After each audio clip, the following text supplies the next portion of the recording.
Bienvenido de nuevo al proyecto Por ti y por ellos de los colegios diocesanos. Para el mes de abril, Julio Tudela nos presenta el tema de las virtudes, fortaleza y templanza. Al profesor Julio Tudela lo conocéis dado que en el mes de febrero ya participó en el proyecto Por ti y por ellos. Solo añadir que ha supervisado y colaborado en la propuesta del bloque 8 de tutoría grupal de nuestro plan de acción tutorial marco, Lo mejor de mí, que aborda el desarrollo de las virtudes.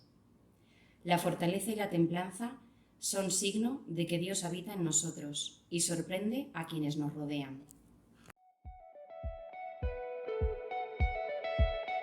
Una de las tareas urgentes que se nos plantean para atender la emergencia pedagógica, esta necesidad que tenemos de revertir algunos aspectos de la educación y dirigirlos hacia la formación integral de nuestros alumnos, de todos los que se acerquen a completar su formación de alguna manera, es la educación en virtudes. Hoy os quería hablar sobre dos de las virtudes fundamentales que yo creo que aparecen en los primeros lugares de las necesidades de acompañamiento, de entrenamiento dentro de la formación integral de nuestros alumnos, que son la fortaleza y la templanza. No podemos acercarnos a la realidad de la formación en virtudes sin antes tener detrás el modelo de persona que nos rige, el que queremos respetar, al que queremos contribuir a construir, que son la persona pluridimensional que requiere que sea atendida, acompañada, entrenada, educada en sus dinamismos físicos, psíquicos y espirituales. La voluntad, la educación de la voluntad, a la cual contribuye la educación en virtudes, una voluntad que haga de nuestros alumnos jinetes de sus caballos, personas libres, prudentes, capaces de analizar la realidad, capaces de elegir en libertad, es decir, responsables a la hora de evaluar las consecuencias de sus decisiones. Requiere esta educación de la voluntad establecer un equilibrio bien ponderado entre racionalidad y emotividad. Son los dos factores fundamentales que nuestras dimensiones psíquicas y espirituales van a confrontar a la hora de decidir, a la hora de proceder, a la hora de establecer nuestra conducta. Hoy, como todos sabéis, hay una hipertrofia de la dimensión emotiva del individuo. Se le da una importancia desmesurada a la emotividad en detrimento de la dimensión racional y moral.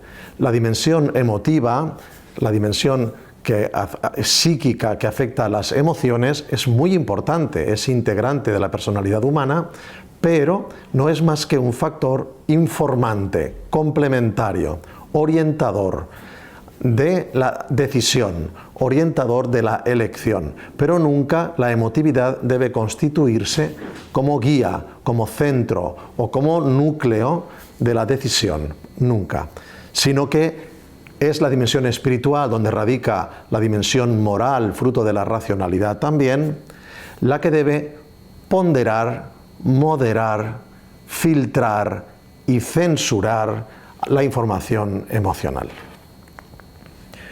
Nuestro cerebro distingue, distribuye de manera muy diferenciada las áreas racionales de las áreas emocionales. Las áreas emocionales de nuestro sistema nervioso central son áreas más antiguas evolutivamente, más simples, más automáticas, menos gobernables por la voluntad.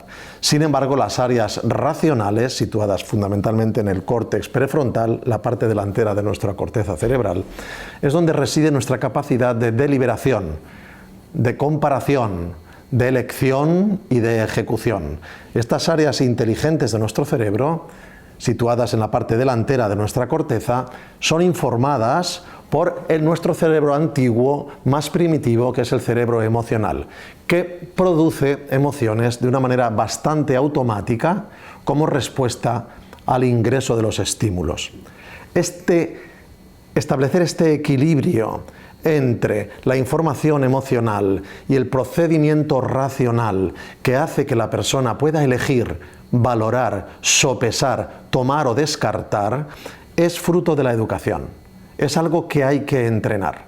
Una persona no entrenada, no educada, dejada crecer a su libre albedrío, a su natural, como proponía Rousseau, lo que hace es sufrir siempre esta dictadura de lo emocional, que va a programar su conducta según sus instintos, con poca posibilidad de maniobra, con muchos errores y por tanto con mucho sufrimiento.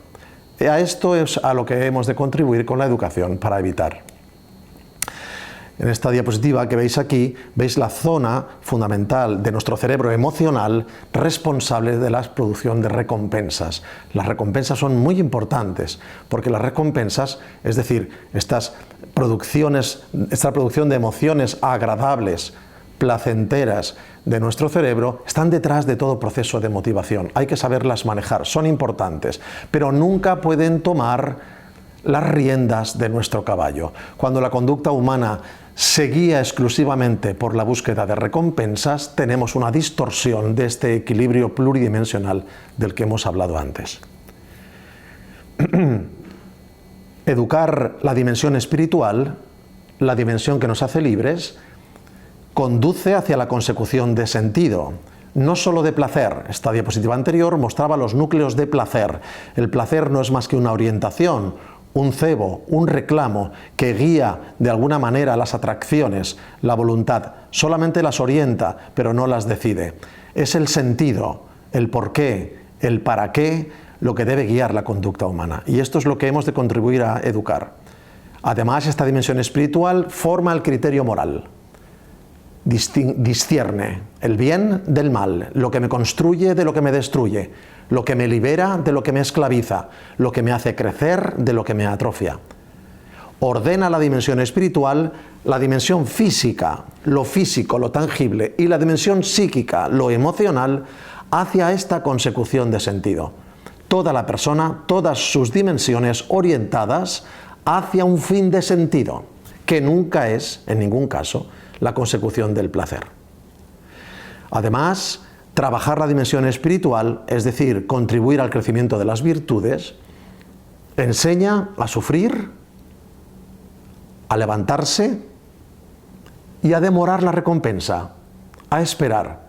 La persona educada en virtudes puede orientar sus decisiones sin la necesidad de recibir recompensas inmediatas. Puede demorar esta recompensa, incluso buscar recompensas que no sean sensibles, placenteras, sino recompensas de otro tipo. La satisfacción por hacer lo que debía hacer. Por último, esta demora en la recompensa resulta liberadora, porque nos libera de la esclavitud de la inmediatez. La inmediatez, satisfacer en cada momento nuestras ansias de placer, es algo que esclaviza profundamente a la persona y hace algo parecido a aquel que va mirando constantemente dónde pone los pies para no tropezar, pero pierde la visión de la dirección hacia la que debe dirigirse, no llegando nunca a ningún destino. Bien, ¿cómo se adquieren estas virtudes que contribuyen a consolidar la formación espiritual? Pues yo diría que son tres factores fundamentales. La educación en virtudes requiere, primero, del esfuerzo, y hay que decirlo claramente, del esfuerzo. El esfuerzo significa el entrenamiento, la repetición, la adquisición de hábitos, la renuncia, etc. El cansancio también. El esfuerzo implica sufrimiento. Sin esfuerzo y sin el sufrimiento que implica el esfuerzo, no hay crecimiento en las virtudes. Lo siento, pero esto es así. Segundo, este esfuerzo hay que aplicarlo al entrenamiento en los hábitos constructivos. Entrenar en hábitos constructivos es inducir, acompañar, estimular al alumno, al que aprende, a la repetición, a la adquisición de rutinas que van a reportarle beneficios, no a él, sino fundamentalmente a otros, los hábitos constructivos casi siempre tienen como destinatario el fin de otros. Al final, el fin de sentido verdadero que da cohesión a la dimensión espiritual del hombre no es otro que amar, ser para otro. Por lo tanto, los hábitos constructivos, aun cuidando a la propia persona, aun contribuyendo al propio equilibrio, se dirigen siempre hacia el bien de los otros. Y hay un tercer factor que no podemos obviar, que es la ayuda de la gracia. Las virtudes tienen mucho de gracia. Las virtudes exigen la ganancia, el crecimiento, el entrenamiento en las virtudes, exigen un poco mirarse desde fuera, sobreponerse, ser tirados por una fuerza que está más allá de nosotros. Esta es la gracia espiritual, la gracia santificante, la gracia del Espíritu Santo, a la cual accedemos mediante el acompañamiento en la formación espiritual, frecuentar los sacramentos, la escucha de la palabra de Dios y todas las ayudas que la fe pone a nuestro alcance para construir una educación sólida. Decía Joseph Pieper en su libro Las virtudes fundamentales, que aparece en esta diapositiva y que os recomiendo vivamente para su lectura, que el hombre virtuoso es tal que realiza el bien obedeciendo a sus inclinaciones más íntimas. Este es el punto distintivo de la virtud.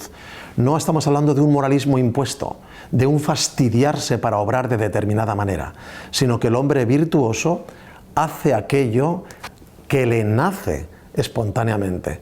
Es decir, obedece a sus inclinaciones íntimas cuando obra el bien.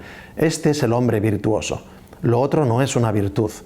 Lograr esto es posible, aunque es un trabajo que requiere tiempo, constancia, renuncia y paciencia. San Agustín, cuando hablaba de las virtudes, las definía de la siguiente manera. En cuanto a las virtudes que llevan a la vida bienaventurada, afirmo que no otra cosa son que la cifra y el resumen del amor de Dios. Esto me encanta porque San Agustín, cuando piensa en el hombre virtuoso, piensa en el hombre que ama. No piensa en el hombre perfecto. A veces confundimos esto. La virtud no implica la infalibilidad, la perfección, el orden absoluto, la incolumnidad. No es así. La virtud se instaura en la persona limitada, que se equivoca, en la persona que tiene miedo, que duda.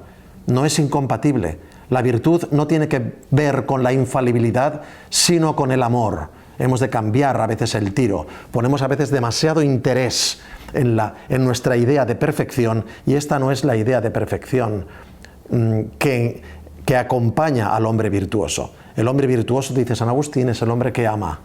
Luego, toda virtud verdadera debe dirigirse hacia el amor, no hacia ser el primero, no hacia el éxito absoluto, no, como os decía, no hacia la ausencia de duda, no hacia la vulnerabilidad, no, hacia la erradicación de la vulnerabilidad. Para nada, para nada. Las virtudes se instauran en el hombre vulnerable, que ama. Bien. Cuando nos centramos en estas dos virtudes de las que os quiero hablar hoy, fortaleza y templanza, hemos de incorporar a este discurso un factor muy importante, que es el sufrimiento y la vulnerabilidad.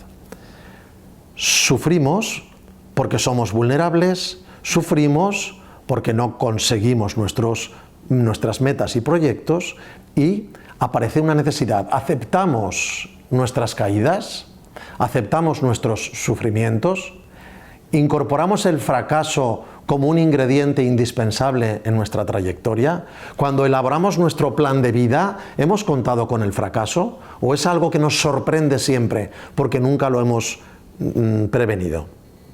previsto? Segundo, la vulnerabilidad no solo hace referencia a mis proyectos incumplidos. La vulnerabilidad se presenta también en la relación. Las relaciones humanas son difíciles. El otro muchas veces aparece como mi enemigo, como alguien que viene a robarme algo, que viene a quitarme algo, que viene a incomodarme. Las relaciones son difíciles. Las relaciones exigen el crecimiento en estas virtudes. Tercero, cuando planteo mis fines, no solo fracaso en su consecución, no solo se me escapan, sino a veces aún cuando los consigo, debo esperar para ello. Es necesaria la perseverancia, es decir, lo contrario de lo que el hombre posmoderno vende, que es la inmediatez. No, el crecimiento en virtudes requiere entrenar en perseverancia. Lo que vale la pena, lo que conseguiré, tardaré tiempo en conseguirlo. Eso significa que el trayecto es largo, que tengo que entrenarme en paciencia. Y cuarto, ¿me resulta rentable permanecer en la verdad? ¿Me resulta rentable mantenerme firme en las convicciones que me llevan hacia la virtud? ¿Me resulta rentable esperar, renunciar ahora para obtener más tarde? La fortaleza, dice San Agustín, es el amor que todo lo soporta fácilmente por aquello que ama. Esta es la clave. No es posible el crecimiento en virtudes sin sentido.